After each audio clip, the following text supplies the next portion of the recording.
ఉన్నాయని దగ్గర అయ్యేందుకు బీజేపీ డైరెక్షన్లోనే ఈ దక్షిణాది రాష్ట్రంలో ఉన్న అన్ని దేవాలయాలను తిరుగుతున్నానని అనే అనుమానాలు అయితే వ్యక్తమవుతున్నట్లు చెప్తున్నారన్నమాట. ఈ నెల 6వ తారీఖున మంత్రివర్గ సమావేశానికి కూడా ఆయన రాలేదు. అదేవిధంగా 11వ తారీఖు జరిగినటువంటి మంత్రివర్గ మరియు కార్యదర్శుల ఒక సమావేశం, ముఖ్య సమావేశానికి కూడా ఈయన డుమ్మా కొట్టారు. ముందు రోజే ఉప ముఖ్యమంత్రి కార్యాలయం నుంచి ప్రకటన విడుదలైనప్పటికీ కూడా మరి ఆ సమావేశంలో నాదెండ్ల మనోహర్ గారు, ఎవరైతే మన సివిల్ సప్లై మినిస్టర్ ఉన్నారో ఆయన్ని అయితే ముఖ్యమంత్రి గారు ఆరాధించారు. ఎందుకని పవన్ కళ్యాణ్ గారు రావలేదు, నడునొప్పి ఎలా ఉంది అని అడిగితే మరి నడునొప్పిగానే ఉంది, ఆయన రెస్ట్లో ఉన్నారని చెప్పారు. అయినప్పటికీ కూడా పవన్ కళ్యాణ్ గారు ఈ నడునొప్పి ఉందని చెప్పి ఇలా ఆలయాల దర్శనాలు చేసుకోవడంపై అనేక అనుమానాలు అయితే వ్యక్తమవుతాయి ఉన్నాయన్నమాట.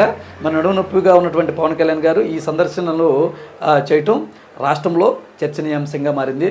చూద్దాం పవన్ కళ్యాణ్ గారి ఈ పర్యటన వెనుక ఎలాంటి అంశం దాగి ఉందో చూడాలి.